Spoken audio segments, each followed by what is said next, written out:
मसीह यीशु में आप सबकी सलामती हो। मेरा नाम है रिजवान भट्टी। एक मरतबा फिर हाजिर हूँ अपने प्रोग्राम के साथ, और आज हम एक नई सीरीज़ लेकर आए हैं। जिस तरह आपने पिछली सीरीज़ को पसंद किया और उस सीरीज़ जो हमने हिकायत रूमी और शेख सादी की जो हिकायात थी उनको जो मसीह की तालीम के मुताबिक थी वो हमने पेश की, और आज से एक नया सिलसिला आपके लिए शुरू कर रहे हैं जो अहकाम अशरा यानी कि 10 अहकाम पर मुश्तमिल है। तो आज से हम 10 अहकाम पर गुफ्तगू करेंगे।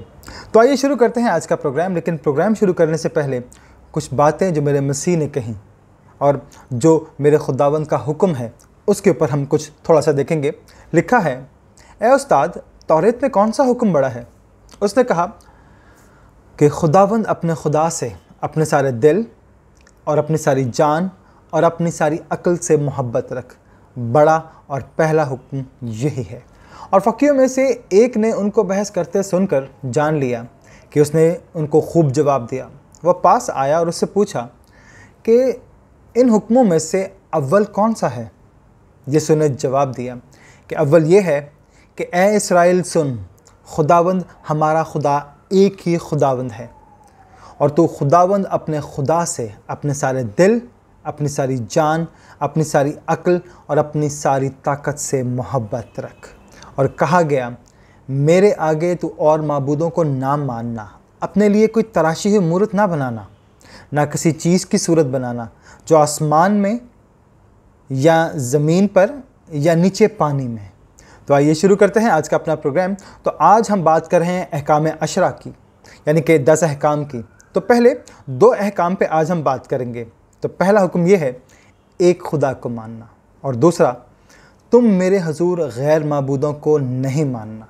हम अहकाम अशरा की बात कर रहे हैं, इसमें आइन की बात कर रहे हैं जो परवरदिगार आलम ने कौम बनी इसराइल को दिया, जो परवरदिगार आलम ने कौम बनी इसराइल को दिया।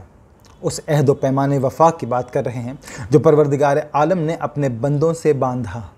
जब ये बयान हो चुका कि मैं तुम्हारा खुदा हूँ, मैंने तुम्हें आज़ादी बख्शी, तो लिहाजा अब तुम मेरी बात मानो। पहला हुक्म तो यही होना चाहिए। अक्ल का तकाजा भी यही है। यानी सीधी सी बात यह है कि जिसने आपके लिए कुछ किया हो तो वो ये कहता है, चूँकि मैंने ये किया है तो मुझे इसका क्रेडिट दो और किसी को मत दो। यानी अगर आप ये देखें कि आपने कोई किताब लिखी है और अगर उसमें 10 नाम लिखे हुए हैं और 11वां नाम भी लिख दिया जाए, तो क्या आपको गुस्सा नहीं आएगा? या आपका नाम काट दिया जाए और किसी और का नाम लिख दिया जाए, तो क्या आप सीखपा नहीं होंगे? वो जो किसी आदमी के बारे में कहा करते हैं कि उसने देखा कि एक आदमी जा रहा था और एक बूढ़ा शख्स कहीं बैठा हुआ रो रहा था, रोए चला जा रहा था। एक मकान के सामने बैठा हुआ शानदार महल था, उसके सामने एक बूढ़ा रो रहा था। किसी शख्स ने पूछा, मियाँ क्यों रो रहे हो और तुम हो कौन?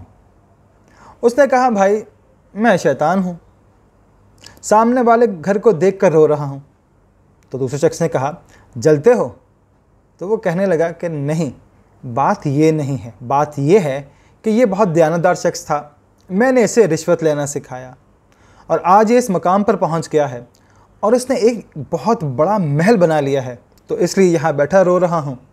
तो दूसरे शख्स ने कहा, तुम्हें तो खुश होना चाहिए कि जो तुमने इसे रास्ता बताया था उसने वही किया। इसने महल बनाया, लिहाजा इसका तो इतना बड़ा महल बन गया है, तो तुम्हें बुरा क्यों लग रहा है?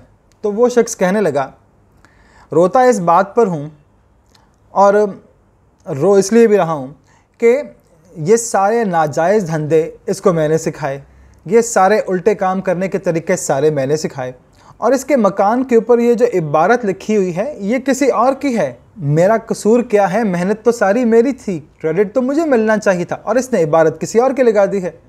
लेकिन बात बिल्कुल दुरुस्त है। अगर खुदा पहले ये कह रहा है कि मैं तुम्हें मुल्क मिस्र से उनकी ग़ुलामी से निकाल के बचा कर लाया हूँ, तो उसका क्रेडिट तुम मुझे दोगे और किसी को नहीं। लाजमी तौर पर अगर किसी और को दोगे तो मैं नाराज़ होऊंगा। पहला हुक्म इसी के बारे में है। और दूसरा कि तुम मेरे हुजूर गैर माबूदों को नहीं मानना। जिन अल्फाज का तर्जुमा यहाँ किया गया है, इब्रानी में उन अल्फाज का मतलब यह है कि मेरे सिवा कोई भी हो सकता है, मेरे मुखालिफ भी हो सकता है। यानी खुदा के होते हुए किसी और को खुदा मानना, खुदा के मुकाबले पर किसी को खुदा मानना, खुदा की मुखालफत में किसी को खुदा मानना, सारी की सारी शिर्क की मिसालें हैं। पहला हुक्म यही है कि तुम्हें तौहीद चाहिए, कि खुदा एक है, कि मैं इसलिए कह रहा हूँ कि बचाने वाला सिर्फ मैं ही था, दूसरे किसी ने नहीं बचाया, तो उसका नाम मेरे नाम के साथ क्यों आए? अगर एक ही बचाने वाली ज़ात है तो फिर सारा क्रेडिट उसी को जाना चाहिए, उसी की ताज़ीम करनी चाहिए और किसी और को उसके साथ शरीक ना किया जाए। आगे तशरीह की गई है और यह है कि कोई मूरत ना बनाना, ना उस चीज़ की जो ज़मीन के ऊपर है, यानी ना इंसान की, ना जानवर की, ना पानी के अंदर की यानी मछलियों की, ना ऊपर फ़िज़ा में परिंदों की, और उनको बनाकर सजदे नहीं करना, उनकी इबादत नहीं करना। और वजह ये बताई है कि खुदावंद गयूर खुदा है, गैरतमंद खुदा है। जिस तरह एक शौहर ये नहीं चाहता कि उसकी बीवी के किसी और के साथ ताल्लुकात हों, वो तो ज़ाहिर ही हो जाते हैं, आपकी हरकतों से ये पता लग जाता है कि आप उससे प्यार कर रहे हैं, बार बार उसका इकरार कर रहे हैं। बार बार प्यार का इकरार करने से आपको प्यार नहीं होता। अगर एक आदमी बार बार आपसे ये कह रहा है कि खुदा की कसम मैं आपसे सच कह रहा हूँ, मैं झूठ नहीं बोल रहा, तो आपको यकीन हो जाना चाहिए कि वो आदमी झूठ बोल रहा है, क्योंकि अगर वो सच बोल रहा होता तो बार बार कस्में खाने की ज़रूरत नहीं पड़ती, खुदा का नाम बीच में लाने की ज़रूरत नहीं थी। फिर भी वहाँ पर खुदा का नाम लेना जिसके लिए खुदा ने मना कर दिया है, वो तो और भी अज़ाब इलाही है। ये मोहब्बत के ख़िलाफ़ है कि मोहब्बत के तकाज़े ये नहीं कि आप महबूब का नाम उछालते फिरें, हर जगह पर तस्करा ही तस्करा नहीं करते। वो तो लोगों को खुद ही मालूम हो जाता है कि आपने मोहब्बत की है, किससे की है वो तो छुपा ही नहीं छुपती, लेकिन सिर्फ नाम ले लेकर कहे जाना, ये तो मोहब्बत को बदनाम करना हुआ, ये तो मोहब्बत ना हुई। खुदा तो यही कह रहा है कि जो तुम बार बार मेरा नाम लेते हो, ऐसे मकामात पर मेरा नाम लेते हो, ऐसे ऐसे हालात में मेरा नाम लेते हो, ऐसे नाम लेना जायज़ नहीं है। तुम तो मेरी तौहीन करते रहते हो। ये नहीं कि जितना ज़्यादा दफ़ा मेरा नाम लोगे उतना ही ज़्यादा सवाब मिलेगा।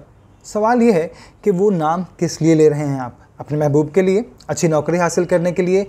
1000 दफ़ा भी कुछ भी बना के गले में डाल लें, या 1000 दफ़ा ये कहने से कि खुदाया खुदाया खुदाया खुदाया ये कर दे वो कर दे, तो ये सिर्फ हम खुदा की तौहीन कर रहे होंगे। आप ये देख रहे हैं कि ये आम बीमारी हो गई है कि अगर किसी को किसी लड़की से मोहब्बत हो गई है और वो उसे घास नहीं डाल रही, कुछ ना कुछ करवाने बैठ जाते हैं, या कुछ उल्टे सीधे हथकंडे इस्तेमाल करना शुरू कर देते हैं, या कुछ पढ़ना शुरू कर देते हैं कि किसी भी तरह उस लड़की का दिल मेरे लिए खुल जाए। ये उससे ज़्यादा खुदा की तौहीन है। और क्या हो सकता है? क्या किसी लड़की को फंसाने के लिए खुदा का नाम इस्तेमाल करना जायज़ है? होता ये है कि हम इस खुदा की भी मानते हैं, उस खुदा को भी राज़ी करते हैं, उस खुदा को भी राज़ी करते हैं। हमने इतने खुदा पाल लिए हैं, तो हमने अपने इर्द गिर्द इतने खुदाओं का घेरा तंग कर लिया है अपने ऊपर। तो एक खुदा है तो उसी को राज़ी करना इतना मुश्किल है। अगर इतने सारे खुदा अगर अपने इर्द गिर्द आप बना लेंगे तो उन सबको राज़ी करना किसी के बस की बात नहीं है। ये वह पहला हुक्म है, या यूँ कहते हैं कि ये आइन की पहली शर्त है, ये पहली दफ़ा है जिसमें ये कहा गया है कि मैं खुदा हूँ, मेरे अलावा कोई और खुदा नहीं है। कहने वाला कह सकता है ये दावा है, और दावे लाख करते हैं। दलील क्या है? दलील वो दबाचा में मौजूद है कि आज़ादी किसने दी, मैंने या खुदा ने? आज़ादी देने वाला मैं हूँ, तो फिर मेरे अलावा कोई और खुदा, बाकी सारे के सारे झूठे माबूद, उन्हें नहीं मानना बल्कि मेरी परस्तिश करनी है, मेरी इबादत करनी है। ये वो हुक्म है जिस पर परवरदिगार ने तौहीद की तालीम दी है, शिर्क की बुराई की है। शिर्क की बुराई में इंसान की भलाई है। तौहीद की तालीम इसलिए दी गई कि एक खुदा में कायम रहें, क्योंकि अगर तुम तौहीद नहीं होगी तो फिर वहदत भी नहीं होगी। अगर वाहिद खुदा को नहीं मानेंगे तो आप एक कौम मुत्तहिद की हैसियत से नहीं रह सकते, वरना ये होगा कि हर एक अपनी अपनी हांकेगा। तो अगर हम आज़ाद रहना चाहते हैं और दोबारा ग़ुलामी का शिकार नहीं बनना चाहते तो हमें खुदाए वाहिद का दामन थामना होगा और वाहिद खुदा को मानना होगा। एक खुदा, एक ईमान। अगर एक खुदा नहीं तो एक ईमान कैसा होगा? जिस कौम का एक खुदा ना हो वो बहुत सारे खुदाओं में बटी होती है, तो फिर वो किसी का मुकाबला कैसे करेगी? एक खुदा को मानना है, खुदाए वाहिद को मानना है, शिर्क से इज्तनाब करना है। तौहीद के तकाज़े क्या हैं? चूँकि आइन की एक दफ़ा है तो उसमें मुख्तसरन एक ही बात की गई है, तो हमें चाहिए कि हम बहुत सारे खुदाओं की परस्तिश ना करें, सिर्फ़ खुदाए वाहिद के माने और उस ही की परस्तिश करें। आमीन।